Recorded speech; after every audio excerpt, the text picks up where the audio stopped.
pain, cramping, all this stuff. So how do we recolonize? And we don't recolonize by just sending these probiotics in. Most of the time, doing that is actually sending yuppies into a gang-filled neighborhood with a whole lot of cash. You're like, go build condos, yuppies. And they're like, okay, where do I spend this money? In this neighborhood full of mobsters and gangsters who are very savvy con artists, and just rob the acidophilus bifidus that have been stuffed in a centrifuge, whipped around for a year, put in a fridge, and then told to become good stewards of your gut. It's like not going to happen. Permaculture gut design is a way to create health. And that means building back the subsoils, building back the terrain. Think of the mycelial nets and what they do in the ecosystem. And as a macro-micro lens, what's called the doctrine of signature, that's a big part of what the company supports right now. So a huge part of their health benefit is actually their prebiotic function and their anti-inflammatory function of the gut. Now, this is one group of compounds. There are many other medicinal mushrooms. They're called branched polysaccharides or beta-glucans. And some mushrooms, like reishi, has over 400 types of branched polysaccharides. Huge diversity in the fruiting body. In the mycelium underground, they've got at least 100 or up to 100 different types. So not quite as big of a diversity underground, more diversity in the fruiting body, but still great amount of polysaccharides. And they're using this not to help us, to help them fend off their bodies from other pathogenic organisms that are trying to infect. Most mushrooms can get fungal infections, right? They can it's just like us, they can get parasitic infections, bacterial infections, right? So a lot of these kind of relationships they create this as a strategy to deal with these pathogenic organisms. Okay, so where else do we find mushrooms? Where do we find them? In the ground, right? In trees, yeah. We find them. What's that thing in the back of our fridge that's growing a nice green mossy substance? That's a fungi, but not a mushroom, right? So we have this classification. I want to give us a little different stuff, but also we see mushrooms or mycelial nets up to a mile underground. Some of them go really, really deep. So one of the beliefs too is if we do a poor job of managing our ecosystem, which currently we're on a steady road, nice hockey stick graph going the wrong way to how to manage our ecosystems, we may create a whole ecological unraveling. We may create nuclear war. We may do some terrible things on this planet. But a mile underground, these mycelial nets will come up, and from the stratosphere, they will fall down and build back this planet. They are the immune system of our planet. That's a big part of what they do. Just so you know, right now as you breathe, over the course of this talk, you're going to breathe well over 1 million spores. So they're everywhere. The real answer to where are our mushrooms? They're everywhere. In the spore form, in every air particle, you're breathing down. The rain falling down has a biofilm of spores, pollen, and bacteria around it. Raindrops are actually a super high-tech way of bringing spores and pollen and bacteria to the earth to help replant and regrow ecosystems. So they're everywhere. And what we see within this is there's then a whole lot we don't know about mushrooms. There's a ton. We're just, as our societies become a little more mycophiliacs, less micro or mycophobiacs, we're starting to really uncover, whoa, there's a lot we have no idea about. We think there's about 1.5 million species of mushrooms on this planet. 1.5 million, sorry. But we haven't really cataloged them all. We've cataloged over 10,000 now that produce fruiting bodies. Of that, we found at least 270 that produce active medicinal compounds that we might use for health. But we think that 270 might be less than 10% of the mushrooms that can produce active benefits for health. So there's a lot more to explore here. When we look to our pharmaceutical lens, we see that most of the best pharmaceuticals that have been produced were actually derived from reverse engineering the chemistry of mushrooms. and fungal nets. Think of the first one, penicillin. It comes right out of fungal nets. Have anybody heard of statin drugs? Like lovastatin? Yeah, of course you have. Do you know what mushroom that comes from? Oyster mushrooms. Yeah. Oyster mushrooms are great for cholesterol, great for heart health, great for cardiovascular health. So are shiitakes. So are those cauliflower mushrooms that you found one of today or sometime this year. So there's loads of beneficial compounds that we see affect our body far more than just these branch polysaccharides. And they're in a lot of these fruity bodies. This kind of brings me to this concept, this difference between fungus and mushroom. Fungus is a fungal net. Mushroom is something that produces a fruity body. Right? Think of spirulina as microalgae and seaweed as macroalgae. Right? Big difference between spirulina and seaweed. Well, that's what a fungus and mushroom is. Big difference, right? It produces a fruiting body. It then produces another way of exchanging these spores. And within the fruiting body is where we start to see this wide bouquet of chemistry start to unfold. So over my journey of learning about mushrooms, I've become hyper aware that it's in these fruiting bodies that we see the most advanced chemistry that the mushrooms produce. First off, they want to protect their young. Hence these caps. These caps are usually full of antiviral, antibacterial compounds. They're also full of antioxidants. There's a ton of antioxidants to protect the spores inside under the gills or in the spore pads of the mushroom caps. So just alone, the polyphenols and then all these ergosterols and all these antiviral compounds, they have a huge benefit to our health beyond just these immunomodulating polysaccharides. So for a long time, this has been the primary medicine, is to work with the fruiting body. And in that, what we're starting to learn now is it's not just the fruiting body, it's what type of substrate is it grown on. Now that we're growing mushrooms, we're learning, okay, how they're grown is what type of chemistry they produce and in what levels of compounds, right? So this has led us down this road of uncovering mushrooms as medicine in a bigger way. Back in the 80s, the Chinese started spending millions of dollars on research. This mushroom alone, reishi, has over $100 million spent on it in clinical studies, in research papers, in scientific reviews, in spectrum analysis, in growing technology, and methods. I spent time in China in 2019, going right through Wuhan, literally on a train. I'm like, are you kidding me? And I look at the time, like, why was I here at this exact time? First I went to Italy, then I came here. No, I'm just kidding. That wasn't me, Facebook. I swear, don't ban me. But the reality is I was one of the last sort of groups of people that got to spend time in China. And went to one of these universities, the Hongzhou University. Anyone heard of Hongzhou? It's a city of 17 million people you've never heard of, right? Far bigger than Toronto. You heard of Toronto? Yeah, we've all heard of Toronto. But the reality is the city is their Silicon Valley tech capital. Their university is beautiful, and their mycology department gets $10 million a year just to study mushrooms. Huge funding. Right? So back in the 80s, they started heavily investing in this funding and looking at some of these. And part of the reason I went to China was for a medicinal mushroom symposium where there was 62 different countries that brought all their new clinical findings, all their new research papers, and presented all really geeky university mushroom stuff, which was really cool to see. I learned that cordyceps, when fed to chickens, make chickens produce 30% more eggs, stuff like that. It was really neat. So yeah, you want more eggs? Eggs are $7 a dozen now. Maybe I can do the math and see if it's worth feeding my chickens cordyceps. No, but yeah, it was interesting. So neat stuff like that. Anyway, why I go there is that most of this study was done on fruiting bodies and continually done on the benefits of these, and yet in North America, as this whole thing was happening, we started to have this kind of myco-revolution here. A lot of DIY, trying to grow psilocybin mushrooms mostly, but turned into growing out mushrooms for health.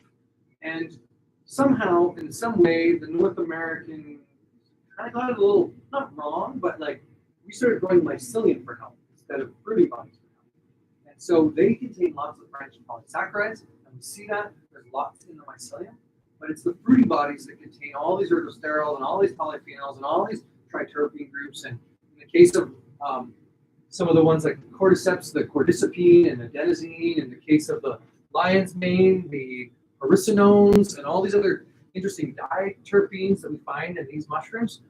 And this is where the science has been studied. And 2,000 years of folk history in China working with reishi. So we have this challenge here in North America, which is that we actually have two different groups of mushroom supplements. We've got ones that are made out of mycelium and ones that are made out of fruiting bodies. And the mycelium are great, but they're not all the benefits that have been researched on the fruiting bodies. And yet they're being sold as fruiting bodies. So this is one of the challenges I have, is that we started working with mycelium thinking they were great and amazing. But as we tasted them, they all taste like substrate. They all taste like woody particles. I can't see how this is the same as like the vanilla, dark, rich flavor that I find in a chaga fruiting body, the bitter, strong flavor I find in the reishi fruiting body. There's got to be more chemistry in these mushrooms that is in the sun. So that was my big journey and aha moment. Was like, okay, we need to start really finding the best fruiting bodies on the planet. And this is where Harmonic Arts took a good pivot, where we're like, okay, we can't be selling these mycelium anymore. We really need to work with these fruiting bodies, because that's where all the science is, where all the clinical data is. And so we went in search for the best quality fruiting bodies on the planet. And unfortunately, there was nowhere we could find them other than China. We're like, what? There's nobody in North America growing them, nobody in Europe growing them. And then I started to look into it, like, okay, wait a minute, and look at the demographics, and 90% of the world's mushroom consumption happens in Asia. So we might think these are all the rage now here, but we make up like less than 10% of the world's consumption of functional mushrooms. So of course, that's where they're mostly from, where they have huge industry. So anyway, I started going on this hunt, looking for getting samples from many different growers, many different suppliers, asking them the hard questions of like, what are you growing it on? Because I understand substrates and understand the potential, especially coming from China, of like contaminants. And do you do pesticide residue testing? Do you do organic certified? What's your extraction process? Do you backfill with maltodextrin? There's all these like big navigational portals to look through. Eventually, after working with that, we got to where we're at now with our mushrooms, which is actually log-grown mushrooms for the most part. Some of the ones like cordyceps, you don't want to grow it on the log. Or like birch, living trees, you want to grow chaga on.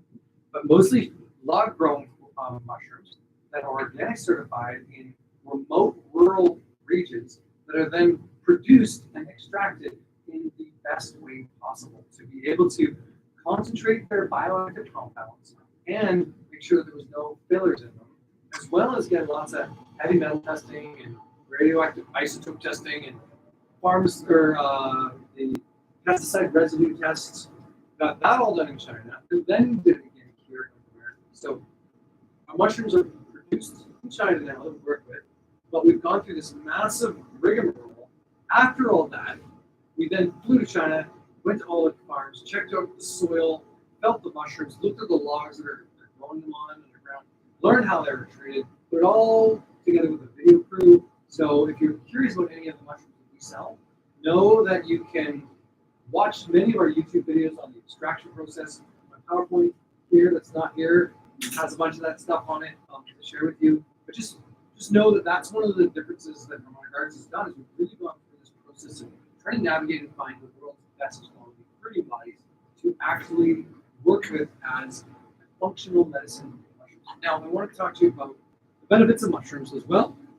But within that, I've got these mushrooms here, and I'm going to invite you to taste them if you want.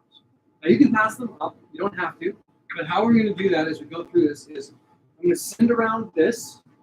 If you decide you want to be brave enough to try some mushroom powders, you're going to take one of these little scoops and put the two little dots together to make a little spoon. As the mushroom powder comes around, it's going to have its own little scoop in it, like so.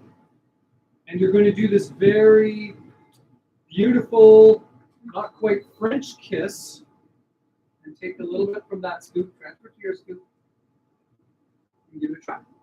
Keep your scoop. This is your new tongue for every other mushroom sample that comes around. Okay? Sound good? We can do this? Okay. All right. I'll send this around. Grab one. If you feel like, oh, I might want 2 scoops, no problem. Grab 2. Yeah, just pass it on. Just pass the duchy to the left-hand side, I think is what they say. No, just kidding. Yeah, okay. So let's start with which mushroom do you guys want to learn about first? Cordyceps. Cordyceps? Okay, well that's the one I just had. Okay. All right, let's learn about cordyceps first. So before I do, I'll also pass around 2 types of cordyceps, okay? Cordyceps is a really weird mushroom. Really weird mushroom. If you want nightmares for Halloween, Google tarantula cordyceps. Giant hairy spiders with cordyceps growing out of them. Beetles, ants. This one is a ghost moth larva. That's the fruiting body. That's the ghost moth, like worm, literally larva. This one is a silkworm larva. Yeah? They're growing out of the insects. Crazy. Fucking crazy town. Okay, so I'll pass this one around. And then, you start this one at the back. Oh. Nice. Okay. So that is so this one that he's got at the back, this one was, so when I spent time at the Hung Sao University, they had been studying cordyceps very heavily. And they had put through 73 different substrates of like what produces the highest cordyceps content, what produces the highest adenosine content. And what they found was these silkworm larvas were the ones that produce the very highest active compounds in Cordyceps militaris. So, of course, that's not viable for the market. First off, most people want a vegetarian product. So first off, this cordyceps that we have is vegetarian. Unfortunately, it's not ground up worms. I know you were hoping for ground up worms, but no. This isn't one of those worm surprises or, yeah. No crunch. I know your oxytocin's gonna have to wait for popcorn, or maybe one of those pork crisps, right? You gotta wallop pork crisps for your oxytocin. Okay, I'll pass this around. And the idea is, I'll just use another one as an example in case you're like, how much do I take?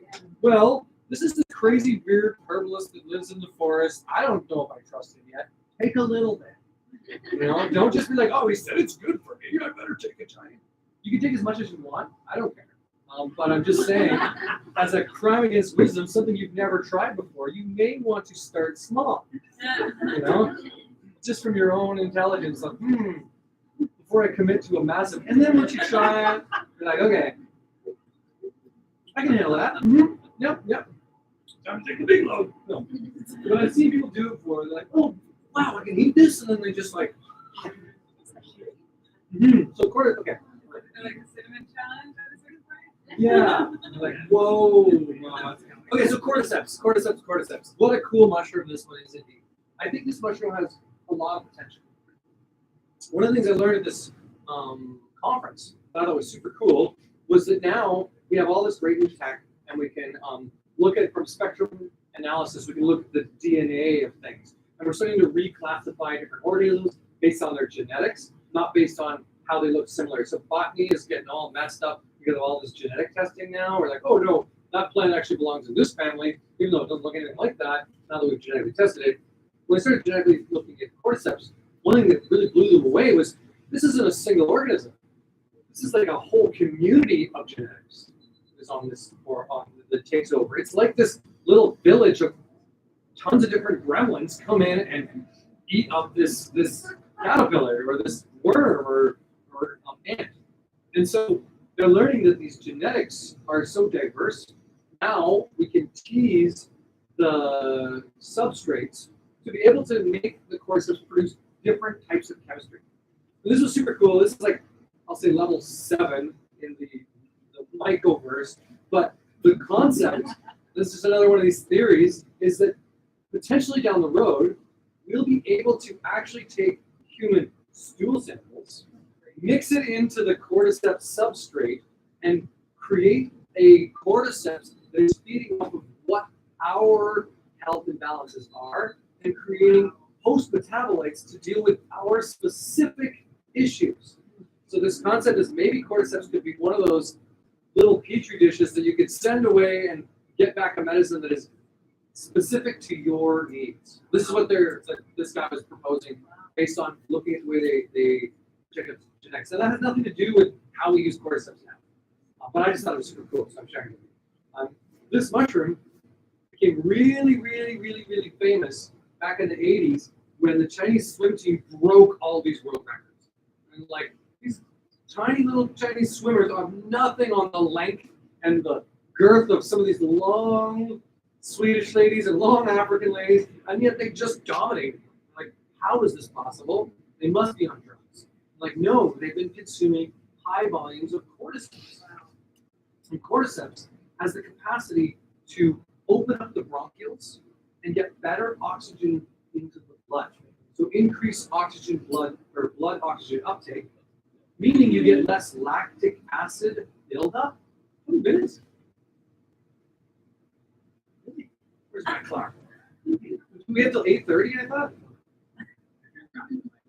Oh, okay, great. Wow. All right. 20 minutes left. No. You said 4 hours left. Don't worry about that. Anyway, cordyceps has the capacity to open up the bronchioles, get better oxygen into the cells, increase so there's less lactic acid buildup in the muscles, and stabilize our cortisol levels. So for fight or flight, this is a mushroom that can then help us work with one, adrenal burnout, but two, with just adrenal output in a sense. So it's being used heavily by athletes. We see a lot of workout people use cordyceps. We also see a lot of like football players and hockey players now use this mushroom.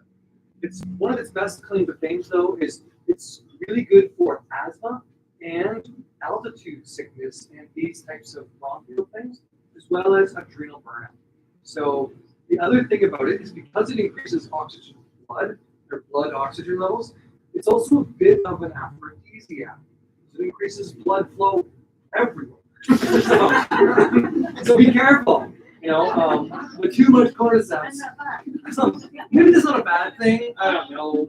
We're a little bit like sexually stunted as a civilization these days.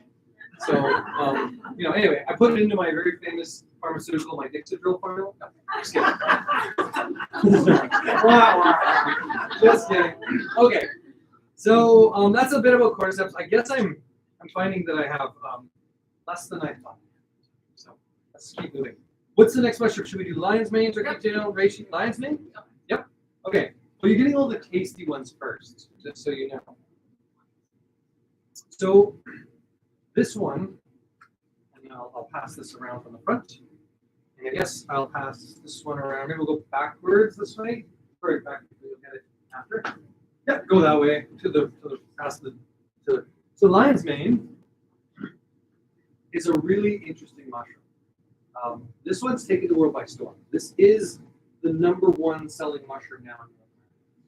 Used to be reishi, then it was chaga, now it's lion's mane. And we're seeing that lion's mane, really because everybody wants that edge. And most of us have bad memory and we're all afraid of dying. Or at least we're afraid of forgetting about our memories. So we don't want Alzheimer's or dementia and all these things. So a lot of people are taking lion's mane now to increase their neurobiology and their neural health. It stimulates new nerve growth factors, which is super amazing when we have neurodegenerative diseases like Alzheimer's and Parkinson's and multiple sclerosis, but also is really beneficial for those of us that have a little bit of seasonal affective disorder. We get a little sad in the winter. Lion's mane can actually help make us feel a little happy. It's not in Chinese medicine, it's really happy tummy mushroom. So because it affects the nervous system of the digestive tract as well. The challenge with lion's mane is that most people are not consuming it in anywhere near the volumes they need to. To really get a therapeutic benefit, I need to eat like half of this thing. Right? I need like 4 to 6 grams of lion's mane. And yet most of the time people are taking 1 to 2 gel caps of a 1-to-1 extract, which is the equivalent to a half gram, maybe if they're really big gel caps, a whole gram, depending on what they're taking, which is just nowhere near enough to actually get these benefits. What if you take like a quarter teaspoon or half a teaspoon? Yeah, so one of the benefits of what we do and why we do that is that our lion's mane is a 7-to-1 extract. So 1 gram is equivalent to 7 grams. So by taking 1 gram of this, I've got enough to be a therapeutic dose to start to stimulate new nerve growth factors. Quarter teaspoon is 1 gram. About that. Don't quote me, it might be like 0.7 of a gram. Depends on how big your quarter teaspoon is. It's sort of a weird measure. Just so you know, we have rechanged our label in the next run coming through so that it makes a really clear distinguish of what the bioactives are and what the crude equivalency is of our products. So not in this round of labels, but in the next round coming through, you'll start to see on them a little more easier to understand. 1 gram of this equals this amount, which equals that much bioactive milligrams, right? So the point being is that you do need to consume a good amount.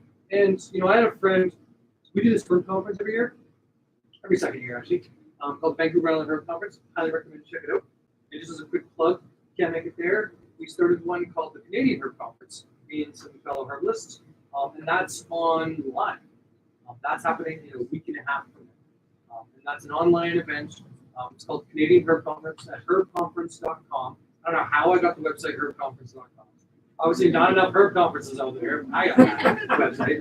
But we have over 40 speakers from across North America, some from England and some from New Zealand and Australia, and some great herbalists from all over. Some really top name herbalists, and most of our Canadian herbal community come together online once a year to really present their newest information and some really cool things. This year's theme is trends and traditions. So if you're interested in learning more about plant medicine, I highly recommend you check out herbconference.com. Harmonic Arts is a core sponsor. I think we're a pollinator sponsor, which is like a top level pollinator. Long story short, I was at this herb conference, and a friend of mine bought a jar of lion's mane. And he's like, okay, I bought the jar. I've heard that when you consume macro doses of lion's mane, it makes everything brighter, and it makes you giddy and happy and almost high. Your job, Saturday night, we're going to eat the whole jar here. And I'm like, oh, he's like, I bought it, you got to help me eat it.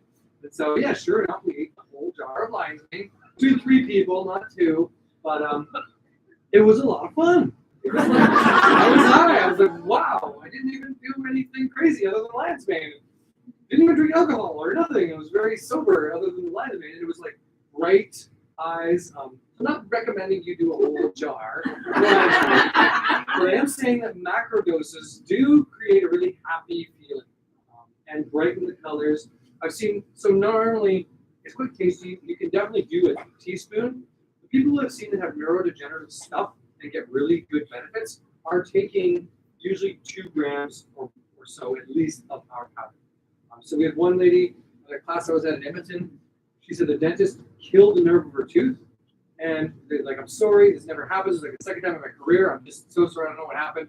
Your nerve is dead. She's like, what? Anyway, a couple of weeks later, as she started consuming big doses of lion's mane, she started to get pain back in that spot. And her nerve was regrowing. It was like, her nerve was totally regrowing. And now she went back to the dentist and like, there's no way, like that doesn't happen. You're freak of nature if that happens. That's not possible. Anyway, sure enough, the lion's mane had her regenerate her nerve again. Now, I'm not going to say this is going to happen to everybody, but it was really cool to get this evidence. And another guy coming to class, and he got in a car accident. He couldn't pick things up. He couldn't speak, and had a very similar situation where he consumed teaspoons of it. He was buying them by the pound. And I'm like, what are you doing with all that lion's mane?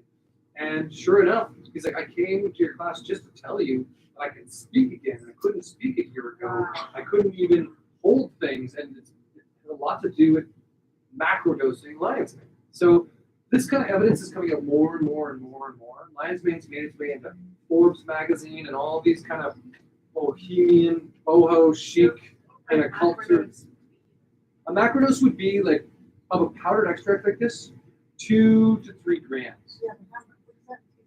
That's oh geez, I don't know. You're gonna have to eat that. I'm gonna say that's like a full teaspoon.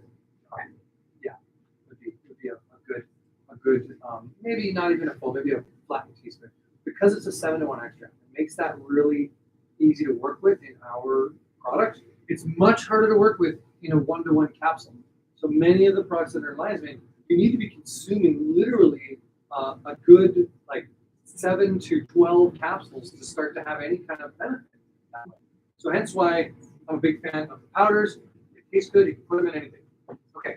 So stimulating new nerve growth factors, helping us with happy tummy, happy mind, antidepressants to a degree, as well as supporting all types of neurodegenerative disease. So this is just a good one to add in as we get older, or if we rely on our pocket gods, our phones, for everything, we might want a little lion's mane in there to support our health. Yeah, okay. What do you think? Reishi or chaga? Chaga? Chaga tastes better. Chaga. Ah, this one, I guess I'll send around the big chaga. Holy big chaga. And we'll start on this side and go backwards. Okay. How do you consume that? How do you just eat it? No. So let me just do this again for a second. So you for something like this, you need to bang it up, break it up into small pieces, and make tea. Right? So a hammer, a sledgehammer, in a box with taped seams, get all medieval on it.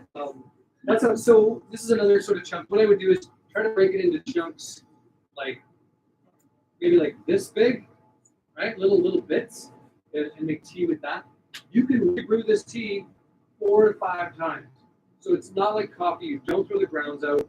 It also has antiseptic properties, so it stays on your stove for a week without going bad. So no problem.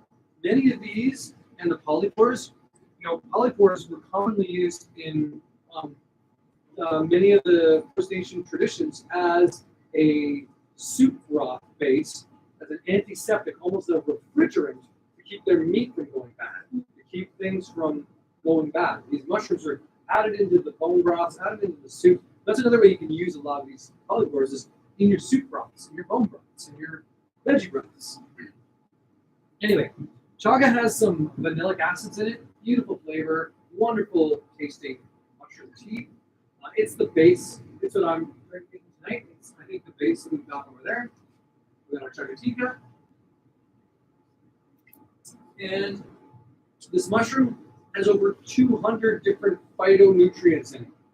Massive. They put it through a lot of spectrum analysis and like, whoa, what is that? It's like alien.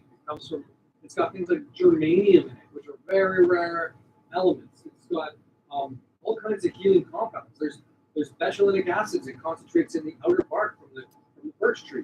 There's all kinds of antiviral, antifungal compounds in it. My favorite thing about it, though, is it has a lot of these, not inulin, but compounds like that that stabilize blood sugars.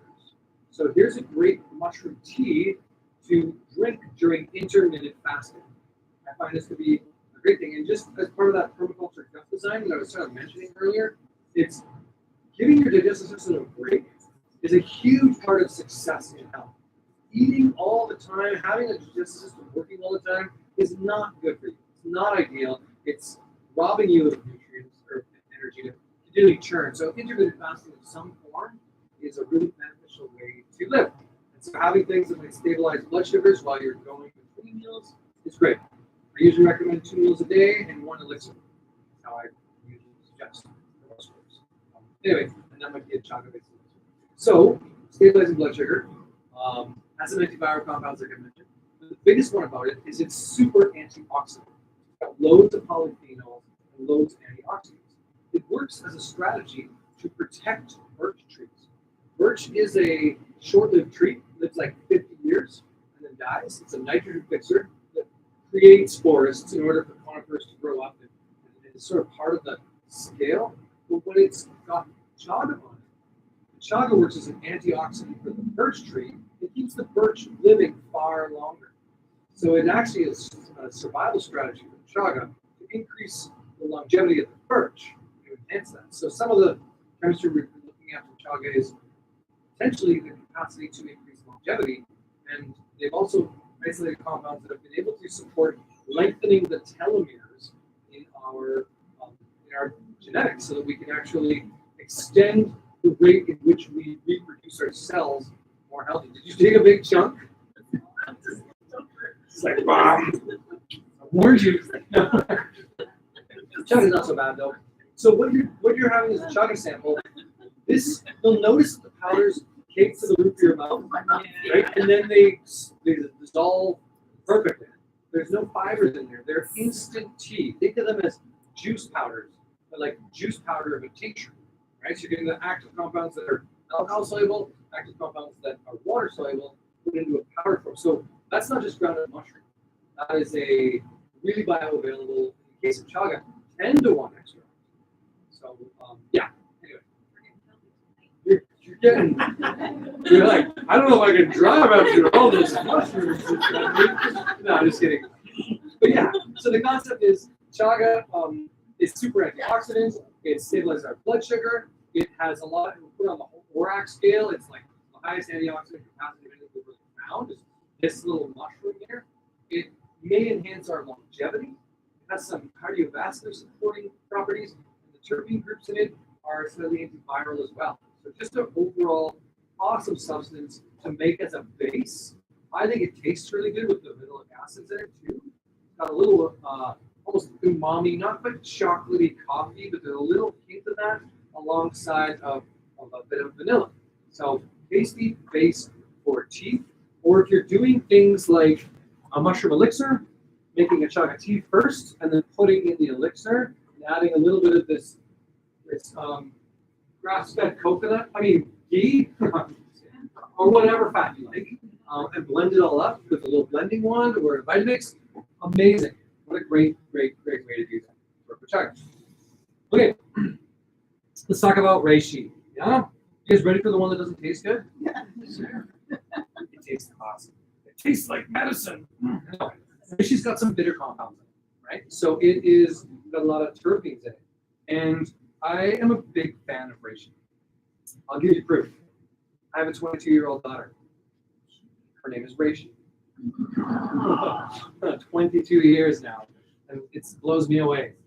And I'm only 17 myself, so I don't know how that happened. But yeah, all those telomeres, right? 142 telomeres. So I've grown reishi. I've wild foraged reishi. We have beautiful Ganodermas in our forests.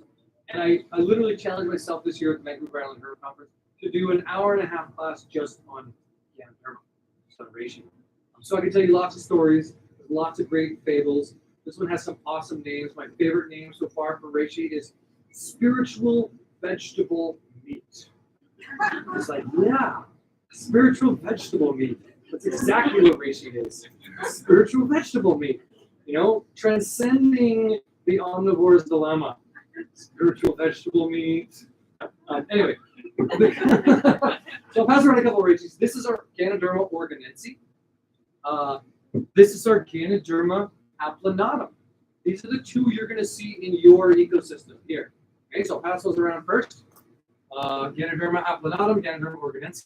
The applanatum is a perennial. The organense is an annual. So it produces that red one is the annual, and the brown one is the perennial. Anyway, this mushroom, here's a little one of those. There's a couple of different types of reishi. This mushroom is everywhere on this planet. It grows in every temperate or tropical rainforest, every type of ecosystem. It is the Merlin mushroom of the wood wide web. It is the Gandalf, the shaman, the medicine woman, the witch of the west, is reishi. And some of the bylines for it are to protect the academic from their own brain, right? Help us from circular thinking. Another one is herb of spiritual potency, or mushroom of immortality, or meditation in a bottle. Like all these crazy kind of concepts that Chinese medicine has for this, because literally this was the most prized possession, was the reishi. If you go to the Forbidden City in China, on the emperor's throne is a giant golden reishi. You go to many of these town squares and there's a monk holding the reishi. Like it's that prominent there. It's that important. It is talisman of longevity and a grounded connection. So what I think of reishi is it brings us back into coherence with our ecosystem, with our microbiome, and with our mind, body, spirit. In that sense. Now, this has many physiological health benefits too. It's not just some metaphysical background of the universe here. It also helps calm down all kinds of things. So I'm going to pass around a couple more reishi. This is the Ganoderma lucidium, before I do. That is the traditional red reishi that you're trying to taste right now. And then this one, I'll hold on to for a second, but this one is grown as a dragon reishi in more CO2 to produce these reishi antlers. So reishi antlers, I'll pass around the little antlers for now. I'll hold this one. I'll let you see it if you want it. It's kind of cool. All right. Yeah, and then this one, here's one more. This is the black reishi, Ganoderma sinensis. And I'll pass that one around. Here we have a mushroom that has a lot of different types. It grows in every different ecosystem, and it calms down the mind, so monkey mind. Also, that means it's good for insomnia. It's great for circular monkey mind thinking, right? What's that? I can't remember. What is it called, guys? Reishi. Ah, yes! It's reishi. So reishi is good for insomnia. It's also good for ADHD, so supporting hyperactive mind. But the other thing is, because it has that calming effect, it also calms down heart palpitations. It calms down anxiety. It calms down shallow breathing and allergic breathing or asthma. Helps us breathe a little deeper. So I really love the reishi and the cordyceps together for opening up the bronchioles. One of the beautiful things about supporting the life, oh yeah, I got it now.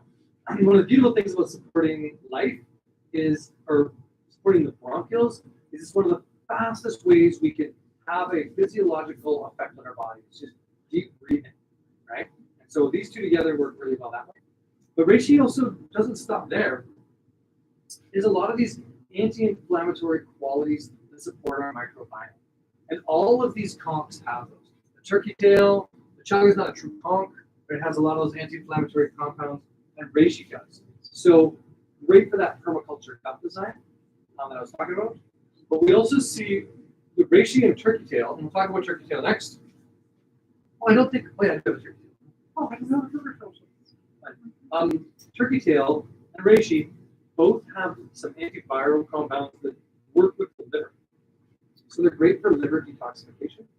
And I like reishi when I go on an airplane because it's got grounding effects. It's also great for helping pull out EMFs and all kinds of radiation stuff. So it's my favorite one to do when I go on an airplane. So I just will take a bottle of reishi tincture like this, and usually I'll throw out the dropper and make a little sipping cordial. But that's how I like to take tinctures. But I might take small doses, like a quarter to half a dropper full. Just hold it in your mouth. Don't put tinctures under your tongue. You definitely can swirl them around under your tongue.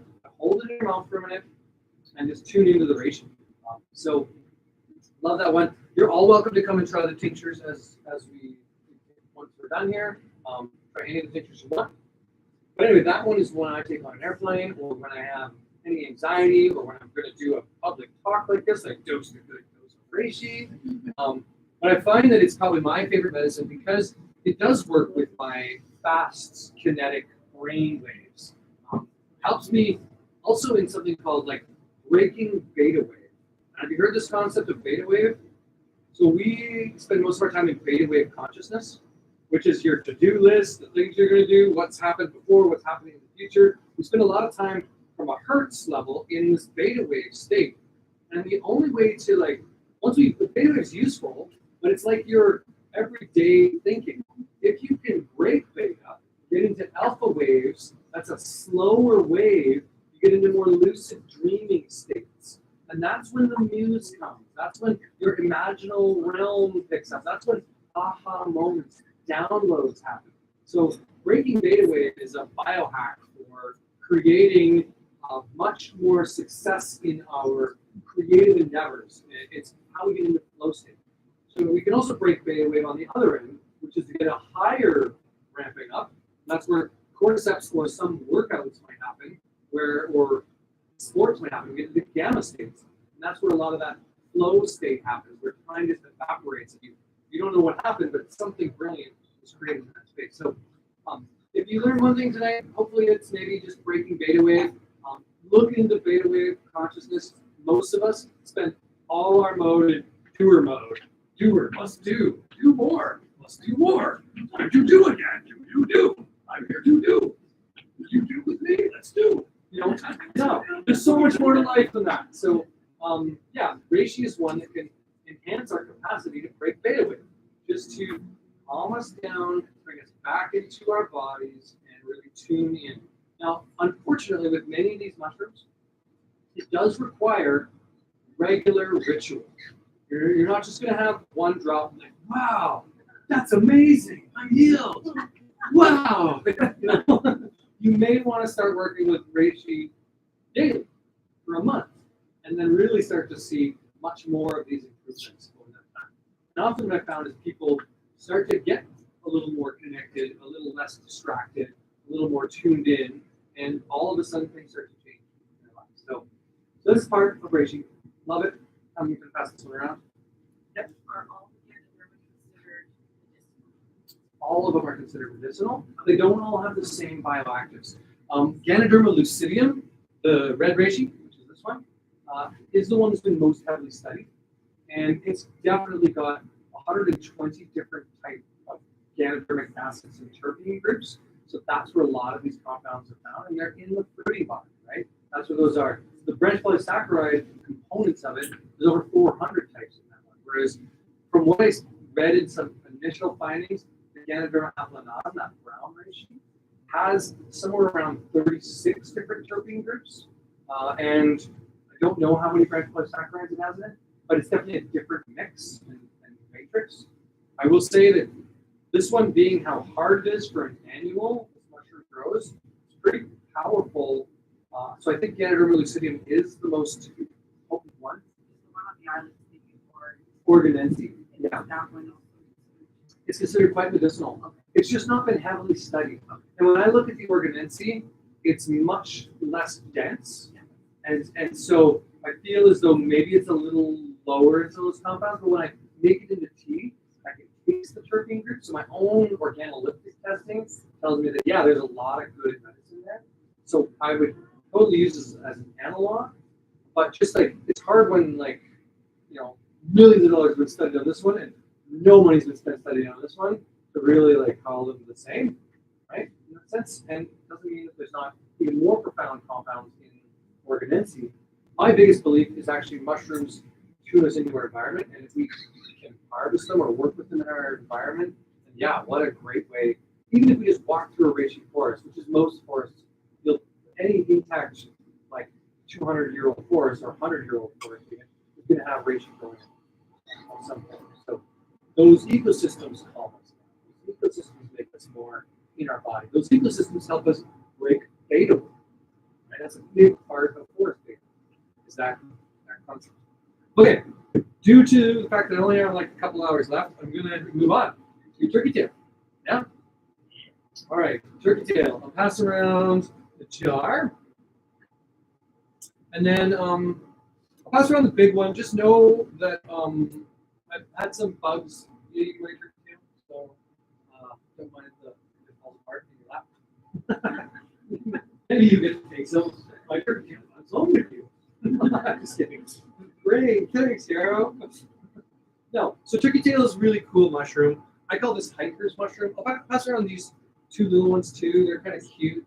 They're like some really more furry ones. And grew those ones. So the first ones that are wild, and they're really cute and furry ones. Yep. This one is one that we've seen has a lot of these benefits for helping our immune system. It's one of the most immunomodulating mushrooms there is. So it's the one that's heavily researched for cancer. The biggest one that's used for tumor cells, tumor systems, but also for inflammation in the gut, like the reishi.